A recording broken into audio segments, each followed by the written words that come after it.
Welcome, ladies and gentlemen, to today's tutorial.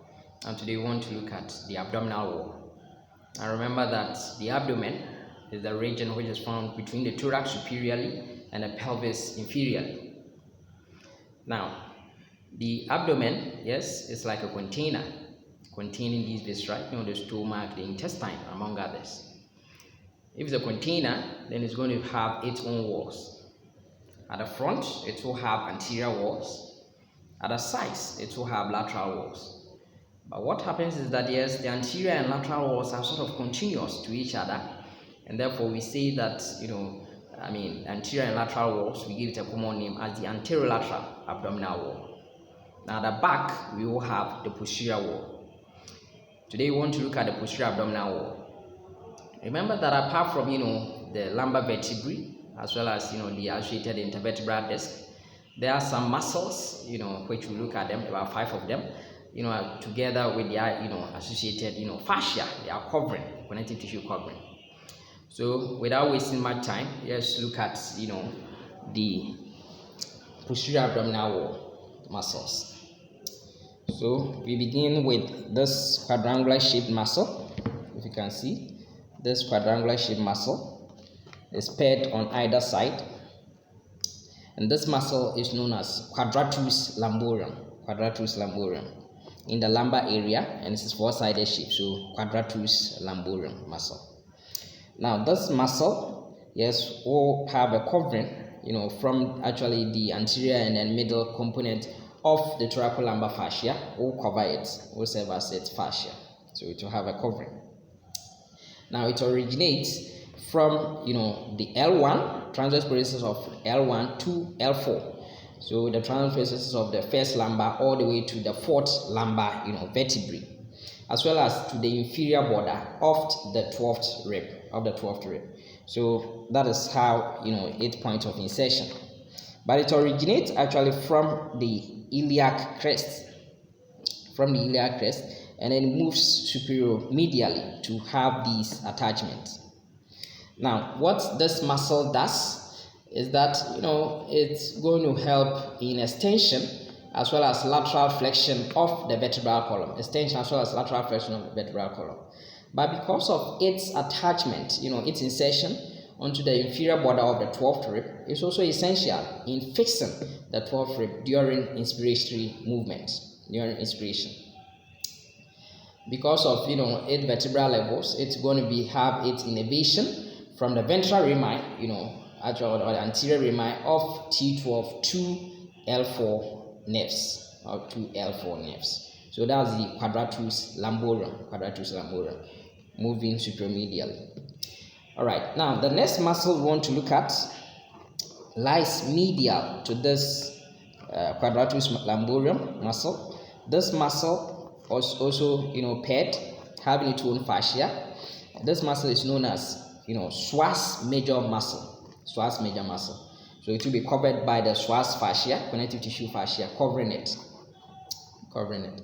Now, this muscle will actually originate. This time, for this one, quadratus lumborum originated inferiorly medially. This time, right, to originate superiorly and come inferiorly. So it's originating actually from, the transverse processes as well as the bodies. The bodies of what we call the T12 all the way to L5, vertebrae, T12 to L5 vertebrae, as well as, the associated intervertebral disc, and what is going to insert together, join another muscle over here, which will come to this, the iliacus muscle, to form the ilioswast tendon, to insert, in the lesser trochanter of the femur, which we're going to see pretty soon. So this muscle, yes, it's going to be, a flexion of the thigh, actually at the hip, joint, and then, it's also going to help in the lateral flexion of the vertebral column.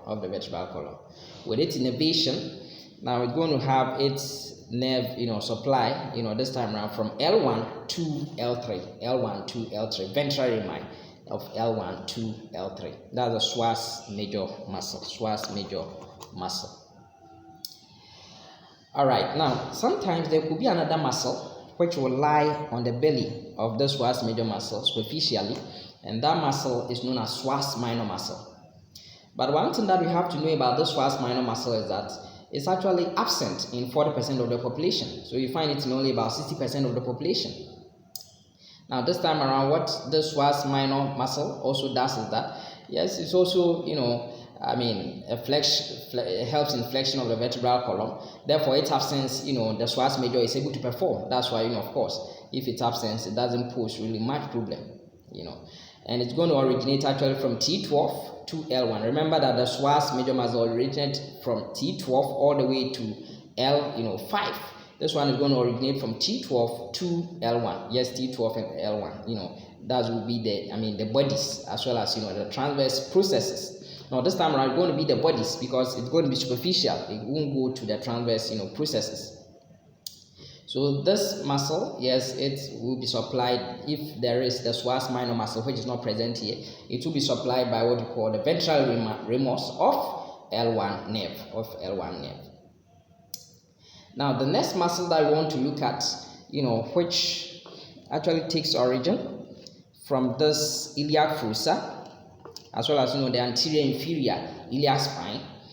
But this time around, what happens is that it joins the tendon of the Swast major muscle to form the iliopsoas tendon, which will go below a ligament which we call it inguinal ligament. Okay, they will run deep to the inguinal ligament and then insert in the lesser trochanter of the femur. Now, what this muscle does is that, yes, it's also a flexion. It helps in flexion as well as lateral rotation of the thigh. But this are at the hip joint, lateral rotation of the thigh at the hip joint. Now, because it's more related to the anterior compartment of the thigh, it's also having innervation from the muscle, the nerve of the anterior compartment of the thigh, and that is the femoral nerve, coming from all the way from L2 to L4. So these are the muscles which are going to help formation of the posterior abdominal wall. Now there is another muscle which you can see here, and that is the diaphragm. Remember that the diaphragm is serving as partition between the thoracic cavity and the abdominal cavity. So of course sometimes we call it thoraco-abdominal diaphragm, because of course we also have the pelvic diaphragm, the abdominal pelvic diaphragm as well. So to show it better, that is the diaphragm that you can see. That is the diaphragm. Now this diaphragm, normally in the relaxed state, it is dome shaped. But of course during inspiration it flattens out, so that during inspiration what happens is that it moves up and then it flattens out. Sorry, inspiration it moves down and then it flattens out, so that the thoracic cavity will have a larger volume, so that it can accommodate more volume of air in there. But of course during expiration, breathing out, then it moves upwards so that the volume becomes more for exhalation to take place, assuming its original shape being dome shaped. Now this muscle has a lot of origins actually, but all of them will come and insert in a tendinous part of it known as the central tendon of the diaphragm. So that's the point of insertion.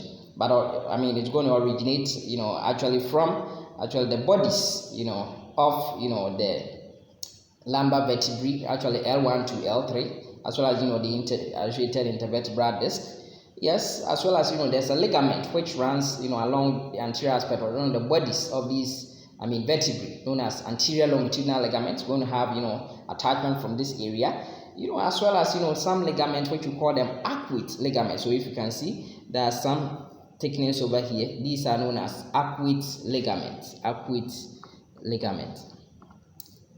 And these arcuate ligaments represent actually the fascia, which is going to cover the areas. This is the medial arcuate ligament, which represent the fascia. Okay, superior thickness of the fascia of just above the Swast major muscle, and then on the lateral aspect will be the lateral arcuate ligament, which is found on top as well as thickness of the fascia of the quadratus lumborum muscle. Now these upward ligaments, yes, yes, we can also call them, thoracal, lumbar, ligaments, dorsal, thoracal dorsal, ligaments. You can also call it so, or simply you can call lumbocostal, arches, lumbocostal arches. You can also call it so. So these are the medial and lateral upward ligaments. All right. So we're also going to find, attachment there.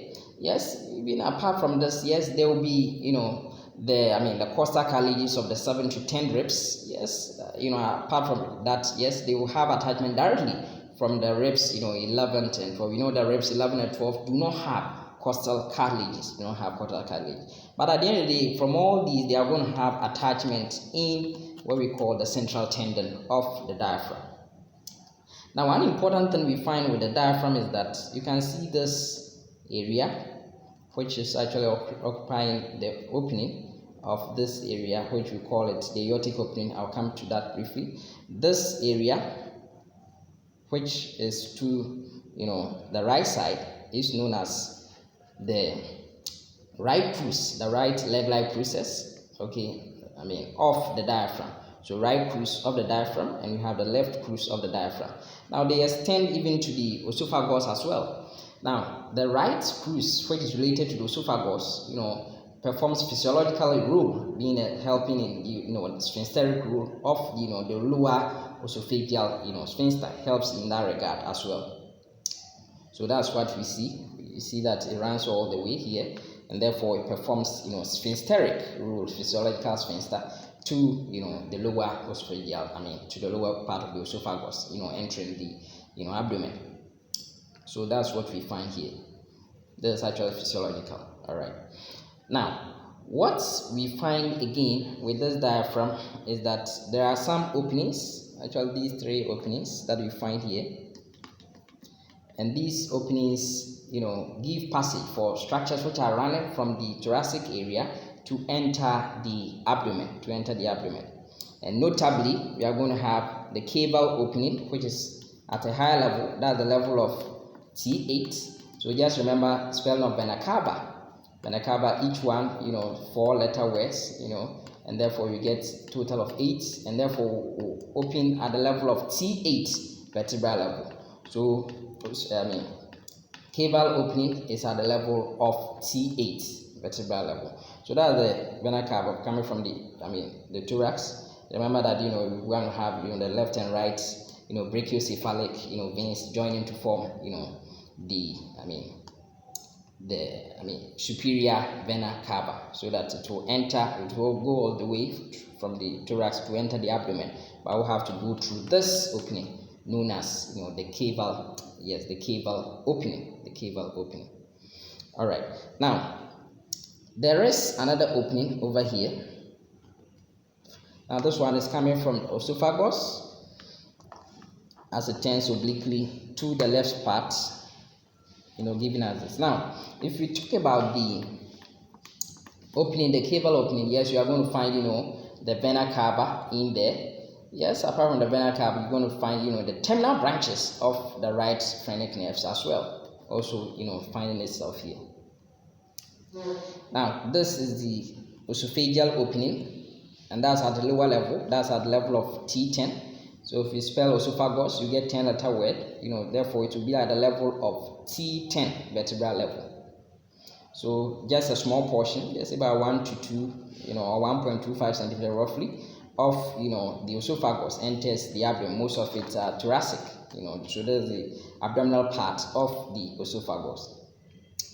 Apart from the esophagus, going through the esophageal hiatus at the level of T10, we're also going to have what we call the right and left vagus nerves. Apart from this, we are also going to have the esophageal branches of the left gastric arteries, also going through it. So that's what we are going to find here.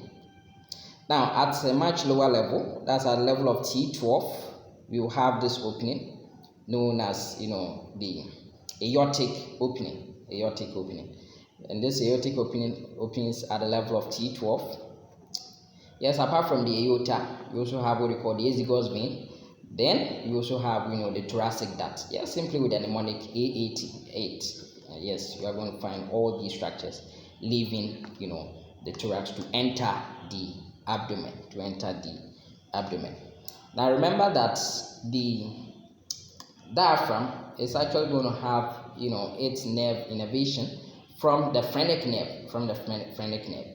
and this phrenic nerve will have root value C3 to C5. Sometimes, tomorrow, if these phrenic nerves are severed, they are injured, then most likely breathing becomes a problem.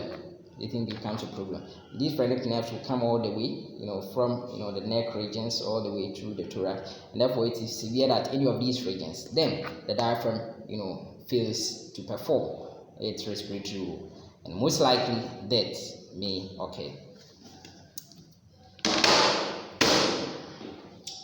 All right, ladies and gentlemen, I hope you find this video helpful. Thank you very much for your audience.